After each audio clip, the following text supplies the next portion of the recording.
யாரெல்லாம் இயேசுவுக்கு உங்க மனசை ஒப்படைச்சிருக்கிறீங்க? அங்க ஒருத்தர் சொன்னாங்க 22 வருஷம் ஆச்சு என் மனசை ஒப்படைச்சிருந்தேன். யாரெல்லாம் மனசை ஒப்படைச்சிருக்கிறீங்க? ஆமென் தான் சொல்றீங்க. யாரும் ஒப்படைச்சு சொல்ற மாதிரி தெரியல. ஆமென். மனசை ஒப்படைச்சுன்னு சொன்னா இந்த காசுல ஒரு பகுதி தான். இந்த காசுல ஒரு பகுதி தான். இந்த காசுக்கு இன்னொரு என்னது இன்னொரு பகுதி இருக்குது. ஒருவேளை இந்த பக்கம் காசு சரியா இல்லாத அந்த கடையில கொண்டு போய் கொடுத்தா அவன் என்ன சொல்றான்? செல்லாத காசை நீ எடுத்துட்டு வந்திருக்கிறேன், என்னை ஏமாத்த பார்க்கறியா அப்படின்னு சொல்றான். நம்ம ஊர்ல நம்ம நாட்டுல ஆடு திருடங்க இருக்கிறாங்க. ஆடு திருடங்க இருக்கிறாங்க. இருக்கிறாங்களா இல்லையா? உங்க ஊர்ல இருக்கிறாங்களா? இருக்கிறாங்க. தமிழ்நாட்டுல இருக்கிறாங்க. ராத்திரில வராங்க. அவங்க கஷ்டப்பட்டு வளர்த்திருக்கிற ஆட்டை என்ன பண்றாங்க? எடுத்துட்டு போயிடுறாங்க. அப்படி எடுத்துட்டு போன ஒரு போலீஸ்காரர் கூட என்ன பண்ணாங்க? வெட்டி போட்டுட்டாங்க.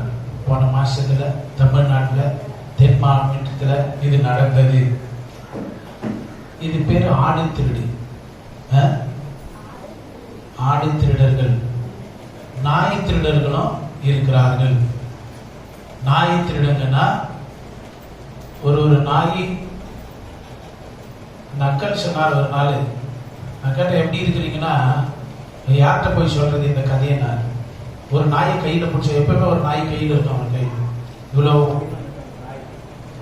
நான் கேட்டேன் என்ன ஆச்சு அப்படின்னா அவர் சொன்னார், அவர்கிட்ட ஏதோ ஒரு பேரை சொல்லி சொன்னார். இந்த நாயை வளர்த்துட்டு இருந்தேன். அவங்க வீட்டு மாடியில தான் அது இருக்கும். அந்த தாய் நாய் 4 குட்டி போட்டு இருந்துச்சு. 12 மணிக்கு போய் பார்த்தா எல்லாம் விளையாடி இருந்துச்சு. சரி தூங்க போனாலும் தூங்கிட்டு போறப்பா 2 மணிக்கு மெயின் ரோட்ல வீடு. 2 மணிக்கு காரு கதவுங்க டப்பு டப்புன்னு சாத்துற மாதிரி சத்தம் கேட்டுச்சு. அவ்வளவுதான். அது மட்டும் கேட்டுச்சு. நான் படுத்து இருந்தப்ப எனக்கு கேட்டுச்சு. காலையில போய் 6 மணிக்கு மேல பார்த்தா மெத்ததான் இருக்குது தவிர நாயே இல்லை, நாய்க்குட்டியும் இல்லை அப்படின்னா. ஒரு நாய்க்குட்டியும் ஒரு 8000 போகுமா. ஒரு நாய்க்குட்டியும் 8000ல இருந்து ஜாஸ்தி போகுமா. காரை கொண்டாந்து அப்படியே கூட்டிட்டு போயிட்டான். ஆடு திருடர்கள் இருக்கிறாங்க, நாய் திருடர்களும் இருக்கிறாங்க. அப்படி இப்படி அரசனா கண்டுபிடிக்கலாம் இவங்களை. ஆனா இதை விட பயங்கரம் மனசை திருடுறவன் ஒருத்தர் இருக்கான். அவனைதான் கண்டுபிடிக்க முடியாது. யாரு? மனசை திருடுறவனை கண்டுபிடிக்கிறது கஷ்டம். ஆனா கண்டுபிடிக்க நமக்கு அவர் உதவி செய்வார். அல்லேலூயா.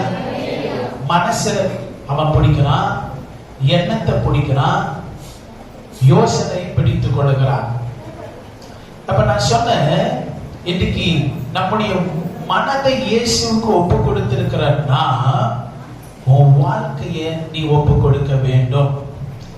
இன்னைக்கு 90% கிறிஸ்தவர்கள் மனதை ஒப்பு கொடுத்தவர்கள் தான்.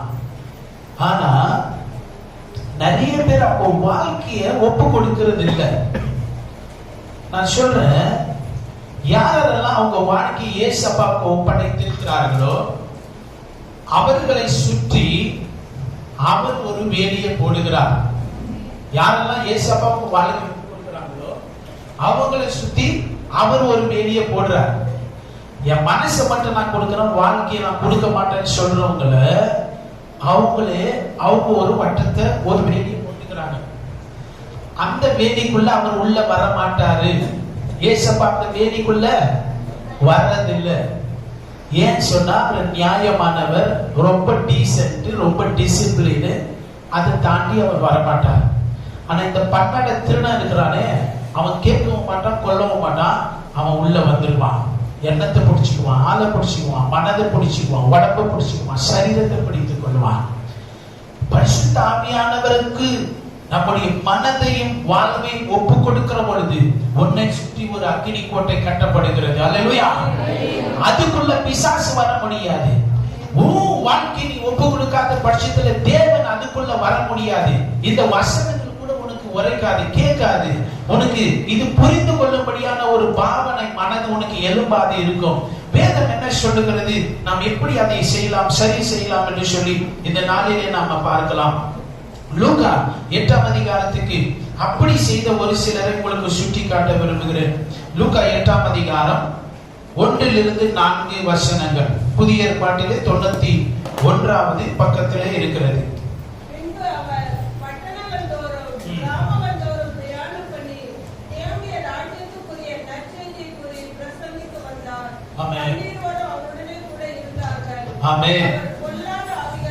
இது ஒண்ணு அப்படி. இப்ப இயேசப்பா என்ன பண்றாரு, எடுத்துட்டீங்களா? 90வது பக்கத்துல பட்டணங்கள் தோறும் போறாரு, கிராமங்கள் தோறும் போறாரு. என்ன பண்றாரு? போயிட்டு தேவனுடைய ராஜ்யத்தினுடைய நற்செய்தியை அவங்களுக்கு சொல்றார். உனக்கு அந்த தேவனுடைய ராஜ்யத்தின் கிருபைகள் நமக்கு கொடுக்கப்பட்டிருக்கிறது. அல்லேலூயா. அது உண்மையில செயல்படணும் வாழ்க்கையில. நீ 2 பாட்டு பாடினாலும் அவர் தேவன் உங்களை ஆசீர்வதிக்கிறார். அல்லேலூயா. பாதி பாட்டு பாடினாலும் பிசாசு ஓடும். அல்லேலூயா. நீங்க 2 பாட்டை நீங்க பாடிட்டு போகும்போது வீட்டுக்கு உங்க வீட்டுல அந்த ஆசீர்வாதத்தை நீங்க பார்க்கணும். சும்மா யாரையும் அவர் சும்மா விடுறது இல்லை. அல்லேலூயா. அல்லேலூயா. யோசேப்பு சும்மா பாட்டு பாடினா அவங்களே வெட்டிக்கினாங்க. அல்லேலூயா. பவுலும் சீலாவும் பாட்டு பாடினாங்க, ஜெயிலு தானா ஓபன் ஆச்சு. உனக்கும் அதே பிரதிபலனை அவர் செய்கிறார். ஆனா அவங்க வாழ்க்கையை ஒப்படைத்திருந்தார்கள், மனதையும் ஒப்படைத்திருந்தார்கள். அதுதான் வித்தியாசம். அல்லேலூயா. அப்ப இங்க பாக்குறோம், அந்த தேவனுடைய ராஜ்யத்துக்குரிய காரியங்களை அவர் பிரசங்கம் பண்ணும்போது யாரு கூட இருந்தாங்களா? 12 சீடர்களும் அவரோடு கூட இருந்தார்கள். அடுத்தது பார்க்கலாம். அப்புறமா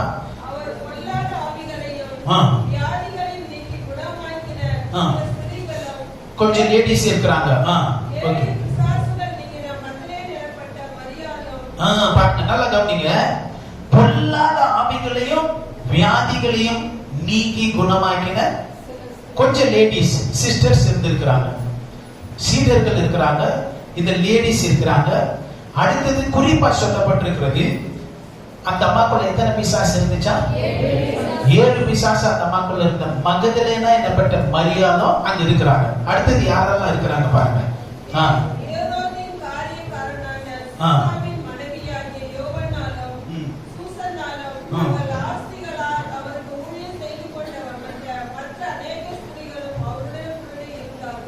பாருங்க, இந்த லிஸ்ட் அப்படியே போயிட்டே இருக்குது. எனக்கு என்ன ஆசைன்னா, நம்ம பேரு கூட இந்த லிஸ்ட்ல வரணும்னு ஆசைப்படுகிறேன். அல்லேலூயா.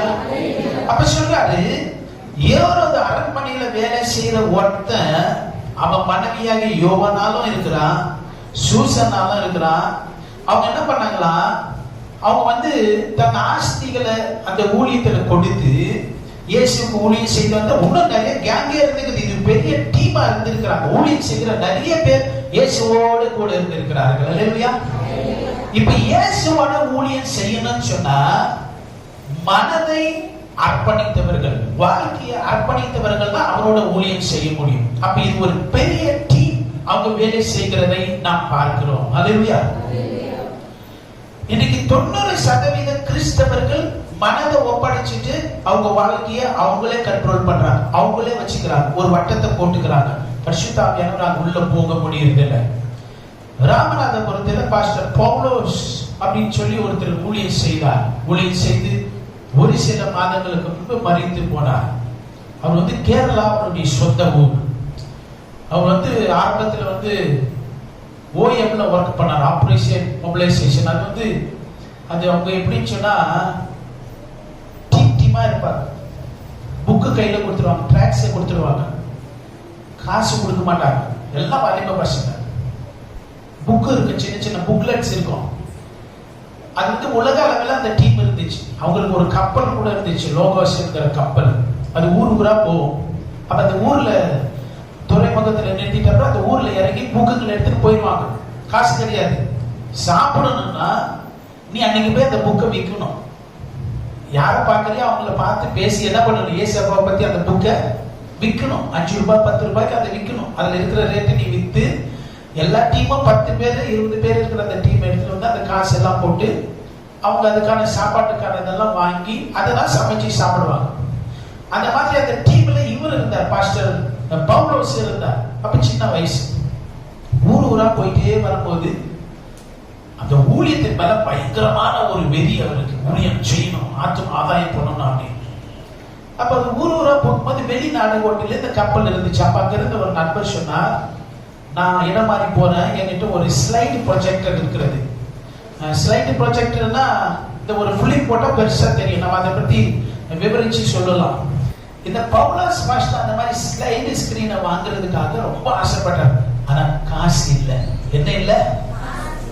ஊழியம் செய்கிற மனசும் ஆத்தும ஆதாயம் பண்ணுகிற ஒரு வாஞ்சிய, ஒரு வைராக்கியம் அவருக்குள்ள பற்றி எரிந்து கொண்டே இருந்தது. இது நம்ம ஊருக்கு எடுத்து போனா ரொம்ப பிரயோஜனமா இருக்குமா அப்படின்னு சொல்லி அந்த வைராக்கியம், அந்த ஏவுதல் உள்ள எரிச்சுக்கிட்டே இருந்ததுனால இது எப்படியா வாங்கணும், எப்படியா? ஆனா காசு இல்ல, சம்பளம் கிடையாது அவங்களுக்கு. அந்த புக்கை விற்கணும், சாப்பிடணும், அதான் ஊழியம் அவங்களுக்கு.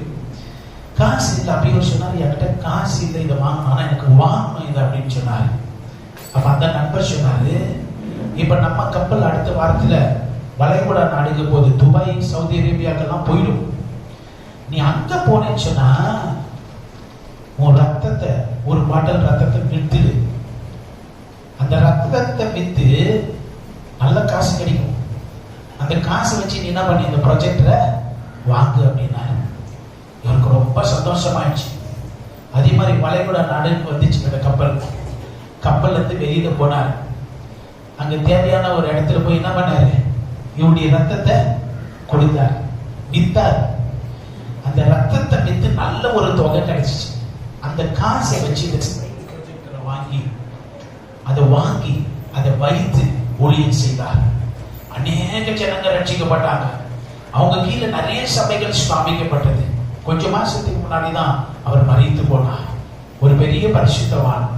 அந்த வைராக்கிய வாஞ்சி தான் மனசையும் தான் வாழ்க்கையை அர்ப்பணிச்சதுனால ரத்தம் வர வர எத்தனையோ ஒரு அடி வாங்கினார். ஒருமுறை அவங்க பையனை ராமநாடுல வந்து கட்டி போட்டு, ஒரு வேப்ப மரத்துல கட்டி போட்டு அடி அடின்னு அடிச்சாங்க.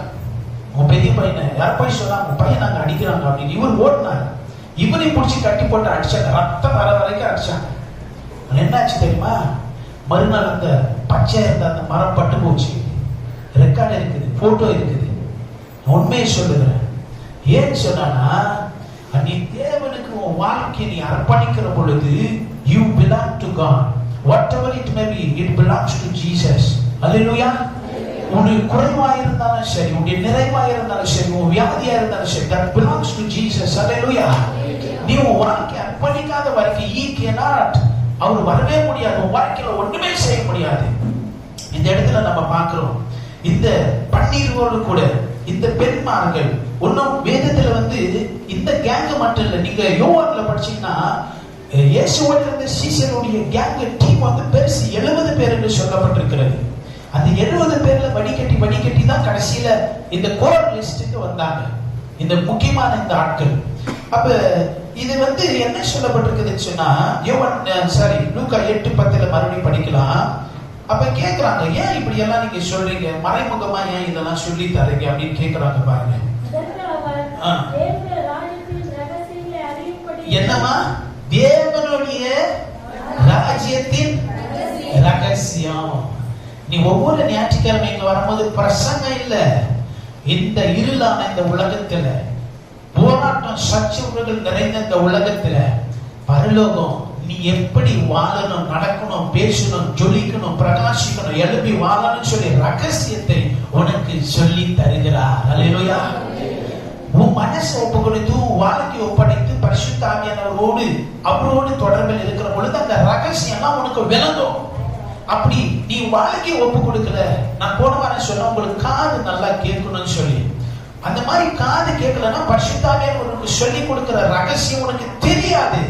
இது ஒண்ணுமே தெரியாது. இது நீ பிரசங்கம் கேட்கலாம், நீ சர்ச்சுக்கு வரலாம், நீ படியில ஏற முடியாது. படியில வாழ்க்கையில ஒவ்வொரு கட்டத்துல நிலைமையில நீ ஜொலித்து கொண்டே இருக்கணும், நீ ஆசீர்வதிக்கப்படணும். அல்லேலூயா. சாதாரண ஊழியம் செய்கிற ஒரு மனுஷனை அடிச்சதுக்கு அந்த மனம் பட்டு போகும் என்று சொன்னார். நீ தேவனை நம்பி இத்தனை வருஷம் இருக்கிறே, what is the result, what is the deliverance, என்ன நடந்திருக்குது, நீ அதை கணக்கு எடுக்கணும். ஏன்பா என்ன நடக்குது? வாழ்க்கை அர்ப்பணிக்கிற பொழுது எல்லாமே தலைகீழாய் அது மாறுகிறதா இருக்கிறது. அல்லேலூயா. உனக்கு சீக்கிரத்தை சொல்லி பிசாசுக்கு தெரியாது, பேய்க்கு அது தெரியாது. அவனை மடங்கடிக்கிறது முறியடிக்கிறதுக்கு உனக்கு சீக்கிரத்தை அவன் சொல்லி தரார். அல்லேலூயா. ஒரு பிரசங்கம் ஆனா 10 ரகசியத்தை அவன் சொல்லிக்கிட்டே இருப்பார், விளங்கி கொண்டே இருக்கும், பேசிக்கொண்டே இருப்பார். அல்லேலூயா. கிரியை செய்து கொண்டு அப்ப சொல்றாரு, தேவனுடைய ராஜ்யத்தின் ரகசியங்களை அறியும்படி உங்களுக்கு எல்லாம் சொல்றாரு பாருங்க. எத்தனை பேர் இருக்கிறாங்க இந்த ஊர்ல, ஆனா உங்களை தேர்ந்தெடுத்து இந்த பாக்கியத்தை கொடுத்து நீங்க உட்கார வைத்து இதெல்லாம் கற்றுக்கோ, நீ ஜெயிக்க முடியும், பலன் அடைய முடியும், உன் சரீரத்தின் வியாதியிலிருந்து நிரந்தரமான சுகத்தை இயேசு சிலுவையில ரத்தத்துல உண்டு பண்ணி வைத்திருக்கிறார். அப்ப இதெல்லாம் சொல்லுது. ஆனா நிறைய பேர் என்ன பண்றாங்களா, மற்றவர்களுக்கோ அவர்கள் கண்டும் காணாதவர்களாகவும் கேட்டும் உணராதவர்களாகவும் இருக்கத்தக்கதாய் அவங்களுக்கு இன்டைரக்டா சொல்றாங்க, நீ இதை கேட்டுனா நீ தப்பிச்சுக்கலாம், நீ இந்த ரகசியத்தை புரிஞ்சிக்கனா நீ வாழலாம். அப்ப சொல்றாரு. இப்ப இது சாய்ஸ் நம்மளுது. ஏசப்பா அப்படின்னு நினைச்சா மாத்தலாம், எல்லாம் அவருதான் மாத்திடலாம். அந்த ஃப்ரீ வில், அந்த வாய்ப்பை, அந்த என்ன சொல்றது சுதந்திரத்தை நமக்கு கொடுத்திருக்கிறார். அல்லேலூயா. இப்ப நிறைய பேர் அவங்க வாழ்க்கையை அவங்களே கண்ட்ரோல் பண்ண நினைக்கிறாங்க. ஏசப்பா சொல்றார், it cannot be, it's not possible. உனக்கு கிருபையாய் தேவன் கொடுத்து எபேசியர் 2ஆம் அதிகாரம் 8வது வசனத்துல சொல்லப்பட்டிருக்கிறது. 265வது பக்கம் அங்கே சொல்லுகிறது. எபேசியர் 2:8 சொல்லுகிறது, கிருபையினாலே விசுவாசத்தை கொண்டு ரட்சிக்கப்பட்டீர்களே, இது உங்களால் உண்டானதல்ல, இது தேவனுடைய ஈவு. அவர் உனக்கு கிருபையாக இதை கொடுத்திருக்கிறார். நீ அலட்சியம் பண்ணாத. நிறைய பேர் நினைக்கிறாங்க இது என்னன்னு சொல்லி விளங்கிக் கொள்ள முடியல. இது நம்ம நான் போன முறை சொன்னேன், கிறிஸ்துமஸ் அன்னைக்கு சொன்னேன், கர்த்தர் நம்மளை ஆசீர்வதித்திருக்கிற விதம் எவ்வளோ அதுக்கு ஈடு இணை இல்லை, அது மதிப்பு போட முடியாது. அவ்வளவு ஆசீர்வாதத்தை வைத்திருக்கிறார். ஆனா பிசாசு என்ன பண்றான், ஒரே ஒரு எண்ணம், ஒரே ஒரு புத்தியில கண்ட்ரோல் பண்ணிட்டே இருக்கிறான். நம்ம எல்லாருமே இந்த பக்கம் நடந்து போனோம் அப்படின்னு சொல்லி ரொம்ப கூரா இருக்கிற கல்லுன்னா கூட நடந்து போயிடலாம், தெரியுமா, தாண்டி நடந்து போயிடலாம். ஆனா நீங்க ஷூ போடும் போது ஒரு சின்ன ரவ மாதிரி இருக்கிற ஒரு சின்ன கல்லு உங்க ஷூல மாட்டிக்கினாலும் உங்களை ரொம்பமா உறுத்தும். என்னது, ஷூ போடும் போது ரவ மாதிரி இருக்கிற அந்த சின்ன சின்ன குட்டி கல்லே உங்களை ரொம்ப தொந்தரவு பண்ணும் ஷூல உள்ள போயிடுச்சுன்னா. அதே இது ரோட்ல நடக்கும்போது பெரிய பெரிய கற்கள் குழாங்கல்ல இருக்கும்போது நீங்க நடந்து போகலாம். அந்த மாதிரி தான் ஒரு சின்ன எண்ணத்தை உனக்குள்ள கொண்டு வந்துட்டானா, ஒரு சின்ன ஏரியாவா வாழ்க்கையில கண்ட்ரோல் பண்றோம் அப்படின்னு சொன்னா நாம ஜெயம் பெற முடியாது. உன்னை முழுமையா தேவனுக்கு சமர்ப்பிக்க வேண்டும். அல்லேலூயா. இன்னொரு வசனத்தை நாம வாசிக்கலாம். இங்க ஒரு மனிதனை நாம் பார்க்கிறோம். மத்தேயு 19ஆம் அதிகாரத்துல ஒரு வாலிபனை பார்க்கிறோம். இயேசுவுக்கு தாம் உள்ளத்தை ஒப்பு கொடுத்த ஒருவனை நாம் இங்கே பார்க்கிறோம். அவன் ஞானோபதேசம் எல்லாம் படிச்சிருக்கிறான், மாரல் கிளாஸ் எல்லாம் போயிருக்கிறான், சண்டே ஸ்கூலுக்கெல்லாம் அவன் போயிருக்கிறான். மத்தேயு 19ஆம் அதிகாரம். அப்ப இயேசுவாட்ட போய் கேட்கிறான். என்ன கேட்கிறான், நான் ஆசீர்வதிக்கப்படணும்பா, இன்னும் உங்க ஜீவன் எனக்கு வேண்டும், இன்னும் நன்மைகளை நான் பார்க்கணும்னு கேட்கிறான். 19ஆம் அதிகாரத்துல 16வது வசனத்துல இருந்து கேட்கிறான். என்ன கேட்கிறான், நல்ல போதகரே, நித்திய ஜீவனை அடைவதற்கு நான் என்ன நன்மையை செய்ய வேண்டும்? அப்ப கேட்கிறாரு, எனக்கு நான் என்ன ஏதாவது செய்ய வேண்டியது பாக்கி இருக்கிறதா அப்படின்னு இயேசப்பா அவரிடத்துல கேட்கும் போது அப்ப அவர் சொல்றாரு, என்ன சொல்றாரு, நீ இந்த கற்பனைகள் எல்லாம் கை கொள்ளுப்பா, 10 கற்பனைகளை சரியா கடைபிடி அப்படின்னு சொல்றாரு. அதுக்கு அவன் என்ன தெரியுமா சொன்னா, இது எல்லாம் நானு சிறு பிராயத்தில இருந்து இதெல்லாம் நான் இதுபடியே தான் வாழ்ந்து இருக்கிறேன், என் வாழ்க்கை இதுபடியே தான் வச்சிருக்கிறேன். இன்னைக்கு என்ன நடக்குதுன்னு சொன்னா, கிறிஸ்தவ உலகத்துல நாங்க தண்டனைக்கு தப்பணும், நரகத்துக்கு தப்பணும், நரகத்துக்கு போக கூடாது, ஆனா அதுல இருந்து தப்பிச்சுக்கணும் அப்படின்னு மட்டும் நம்ம நினைக்கிறோமே தவிர, அது ஒரு காசுல ஒரு பகுதி மட்டும்தான். ஆனா அடுத்த பகுதி, உன்னை தேவனுக்கு முழுமையாய் சமர்ப்பிக்க வேண்டும். அல்லேலூயா. அப்ப அவன் சொல்றான், சின்ன வயசுல இருந்தே செய்யறேனே இதெல்லாம், நான் நியாயமா இருக்கிறேனே அப்படின்னு சொல்றான். அதுக்கு ஏசப்பா அவனை பார்த்து சொல்றாரு, உன் வாழ்க்கையை ஒப்பு கொடுத்தாயப்பா, உன்கிட்ட ஒரு குறை இருக்குது, உன்னை நீ உன் வாழ்க்கைய ஒப்பு கொடுக்கல, அதை செய்வியா அப்படின்னு கேட்கிறாரு. என்ன கேட்கிறாரு? உன் மனச ஒப்பு கொடுத்த, கடவுளுக்கு பயந்து இந்த கற்பனை படியெல்லாம் வாழ்கிற சரிதான், ஆனா ஒரே ஒரு குறை இருக்குது, உன்னை நீ உன் வாழ்க்கையை என்கிட்ட ஒப்பு கொடுக்கலையே அப்படின்னு சொல்லும் போது அது அவன் ஏத்துக்க விரும்பலையா, அது அவனுக்கு பிரியமா இல்லையா. 22வது வசனம் சொல்லுகிறது, என்ன சொல்லுதுன்னா, அந்த வாலிபன் மிகுந்த ஆஸ்தி உள்ளவனா இருந்தபடினா இந்த வார்த்தை கேட்ட பொழுது துக்கம் அடைந்தவனா போயிட்டான். ஏசப்பா சொன்னார், உன் வாழ்க்கை என்கிட்ட, உன் லைஃப் என்கிட்ட கொடு, உன் வாழ்க்கை என்கிட்ட கொடு அப்படின்னு சொன்னா அவனுக்கு அதுக்குள்ள விருப்பம் இல்லை. இன்னைக்கு நிறைய பேர் என்ன நினைக்கிறாங்கன்னா, அவங்க வாழ்க்கையை அவங்க கண்ட்ரோல் பண்ண நினைக்கிறாங்க. உங்க வாழ்க்கையை நீங்க கண்ட்ரோல் பண்ண முடியாது. அல்லேலூயா. என்ன நீங்க அப்படி சொல்றீங்க? என் லைஃபை நான் தானே கண்ட்ரோல் பண்ணலாம், என் லைஃபை நான் தானே கண்ட்ரோல் பண்ணலாம். ஆமா, நீங்க கண்ட்ரோல் பண்ணலாம். இப்ப வந்து இந்த காலம் வந்து பொல்லாததா இருக்கிறது. இப்ப வந்து சின்ன பசங்க வந்து என்ன பண்றாங்க அப்படின்னு சொன்னா, அவங்க இஷ்டம் போல வாழுகிறார்கள். வாலிப பசங்க இஷ்டம் போல வாழ்றாங்க. வாலிப பசங்க ரோட்ல நின்று சிகரெட் ஊதுறாங்க.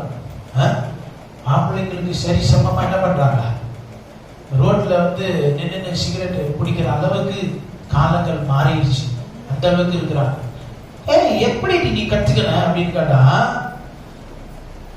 இந்த வாசனை எனக்கு பிடிக்காது, ஆனா ஃப்ரெண்டு அவன் நல்லா ஸ்மோக் பண்ணா பாரு, என்ன அது பிடிச்சிக்கிச்சு, நானும் அப்படியே பிடிச்சிக்கிச்சு. அப்ப அந்த பேய் ஜனங்கள் என்ன பண்ணுது, பிடித்து கொண்டு வருது. அப்ப இன்னைக்கு ஜனங்களுக்கு வந்து மனதை ஒப்பு கொடுத்தவங்களுக்கு வாழ்க்கைய ஒப்பு கொடுக்கிற கட்டத்துல வரல. இதெல்லாம் என்னது, நான் இதெல்லாம் கொடுக்க மாட்டேன், இது வரைக்கும் தான் ஏசப்பா வரலாம், இதுக்கு மேல ஏசப்பா வரக்கூடாது. அவர்களை சுற்றி வட்டம் போட்டுக் கொள்கிறார்கள். எனக்கு அன்பான தேவனுடைய ஜனங்களே, ஏசப்பா சொன்னார், உன் வாழ்க்கை எனக்கு வேணும், ஐ வாண்ட் யுவர் லைஃப். அப்ப கேட்ட உடனே, இப்ப லைஃப் சொன்னா என்ன அர்த்தம்? அப்ப கேட்டாதான் நம்மளுக்கு புரியும். லைஃப் என்ன அர்த்தம்? வாழ்க்கை. அதான் லைஃப் என்ன, அதான் வாழ்க்கைன்னா என்ன அர்த்தம்? வாழ்க்கைன்னா என்ன அர்த்தம்? வாழ்ந்துருக்கிறோம்ல, தெரியாமலே இப்ப நம்ம சொல்றோம், அவனுக்கு ஒரு வாழ்க்கையா சொல்றமா இல்லையா? அந்த பொண்ணுக்கு ஒரு வாழ்க்கையா?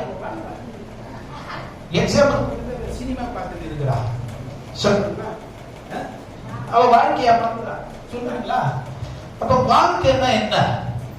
வாழ்க்கை அப்படின்னு சொன்னா, நீ என்ன பேசுற, நீ என்ன யோசிக்கிற, நீ என்ன செய்யற, நீ எங்க போற, உன் மனநிலைமை என்ன, நீ யாரா இருக்க விரும்புற, உன் வசனத்தை விரும்புறியா, வார்த்தைக்கு கீழ்படுறியா, வார்த்தைக்கு செவி கொடுக்கிறியா, தேவனுக்கு பயப்படுறியா?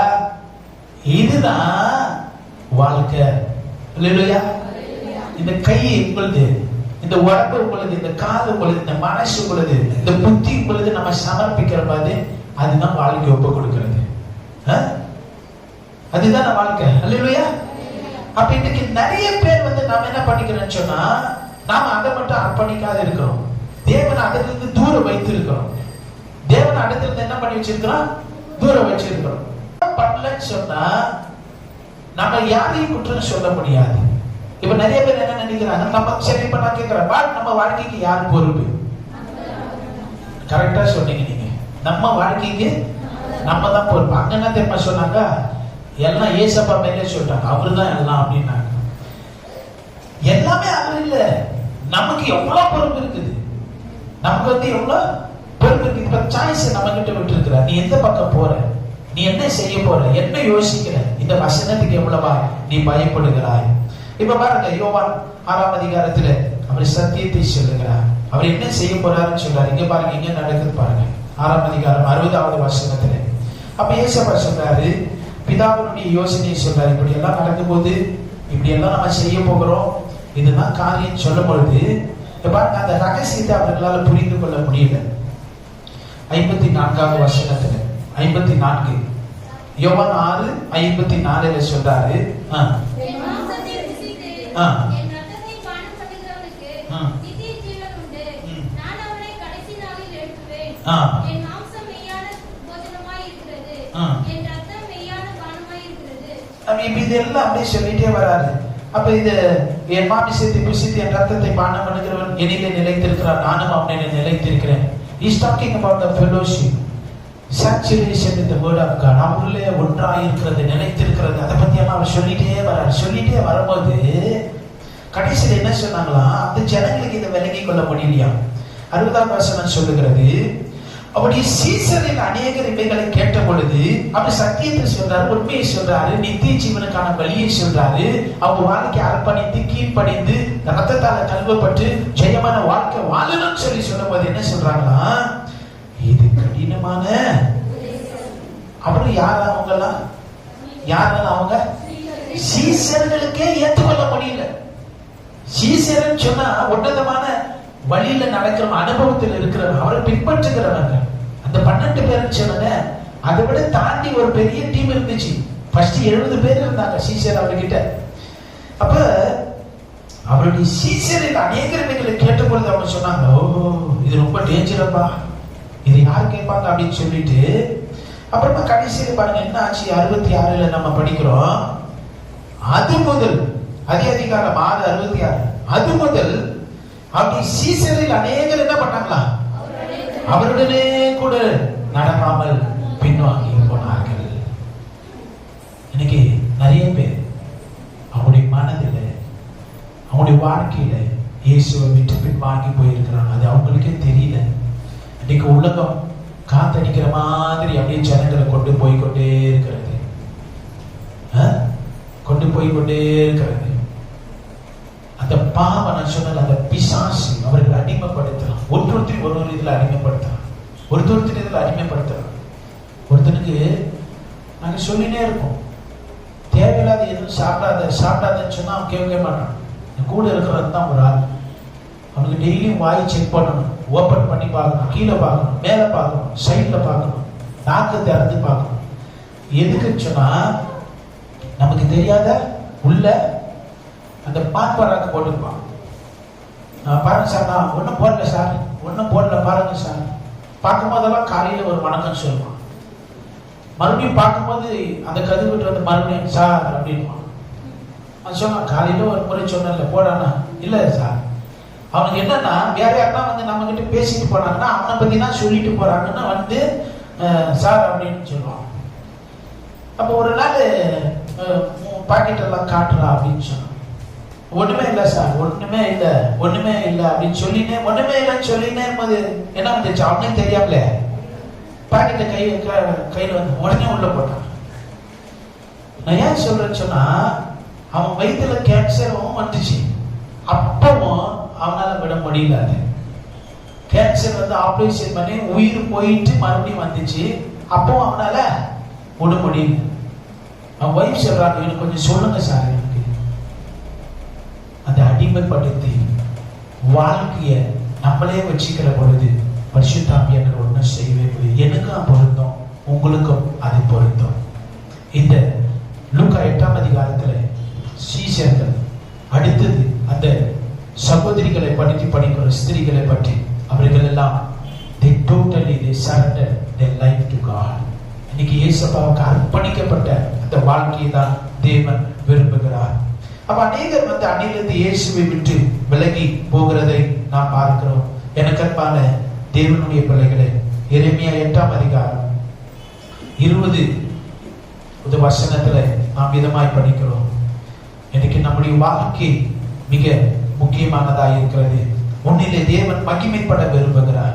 ஆனால் நாம் அதை அர்ப்பணிக்காவிட்டால், நாம கீழ்ப்படியாவிட்டால், அந்த தேவனுடைய சத்தத்துக்கு வசனம் நமக்குள்ளே சிறைப்படைபடி விடாவிட்டால் அது ஒன்றும் செய்ய முடியாது. எரேமியா 8ஆம் அதிகாரம் 20வது வசனம், அறுப்பு காலம் சென்றது, கோடை காலமும் முடிந்தது, நாமோ ரட்சிக்கப்படவில்லை.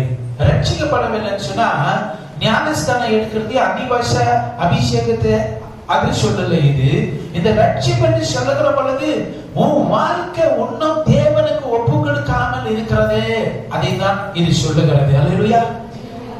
God likes total surrender. முழுமையாய் தேவனுக்கு அர்ப்பணிக்கப்பட்ட வாழ்க்கையை தேவன் விரும்புகிறார். அல்லேலூயா. நீ யாரெல்லாம் தேவனுக்கு அர்ப்பணிக்க விரும்புகிறீர்கள்? அல்லேலூயா. உங்க வாழ்க்கை யாரெல்லாம் தேவனுக்கு ஒப்படைக்க விரும்புறீங்க? யாருமே ஒப்படைக்க விரும்பல. நீங்க இவ்வளவு நேரம் சொல்லியும் நீங்க இன்னும் வாழ்க்கையை ஒப்பு கொடுக்க விரும்பலையா? உங்க வாழ்க்கையை ஒப்பு கொடுக்க விரும்பலையா? நீங்க இந்த புது வருஷத்துல நீங்க அவர்கிட்ட ஒப்படைக்கும் போதுதான் அவர் உங்களுக்காக வேலை செய்வார். நான் போன வாரம் சொன்னேன், நீ ஒப்படைச்சிட்டு சைலண்டா உட்காரும் போதுதான் அவர் வேலை செய்வார். அல்லேலூயா. நீயே உனக்கு வேலை செய்யும் போது அவர் சைலண்டா உட்கார்ந்துட்டு இருப்பாரு. அல்லேலூயா. உங்க வீட்டு மேல, உங்க பிள்ளைகள் மேல, உங்க வாகனத்து மேல ஆடோ மாடோ கோழி அறுத்த ரத்தத்தை சொல்லி ஜெபம் பண்ணுங்க. அல்லேலூயா. ஆமென். அல்லேலூயா. எல்லாத்து மேல அந்த ஆசீர்வாதம் வரும். நீ எப்ப அந்த தேவனுக்கு அந்த பிரதிஷ்டையா நீ மாறி போகிறாயோ, ஒரு பெரிய விடுதலை, ஒரு பெரிய மாற்றத்தை நீ காண்பாய். தேவனுக்கு அர்ப்பணிக்கப்பட்ட ஒரு வாழ்க்கை ஒரு பெரிய ஆசீர்வாதத்தை கொண்டு வரும். நீ மனசை ஒப்பு கொடுத்திருக்கலாம். இந்த வாழ்க்கையை ஒப்பு கொடுக்கிறது இஸ் a process. நீ சொல்லலாம், நான் முயற்சி பண்றேன், என்னால முடியல, நான் விரும்புறேன், இஷ்டப்படுறேன், ஆனால் அது எனக்கு எட்ட மாட்டேங்குதுன்னு சொல்லலாம்.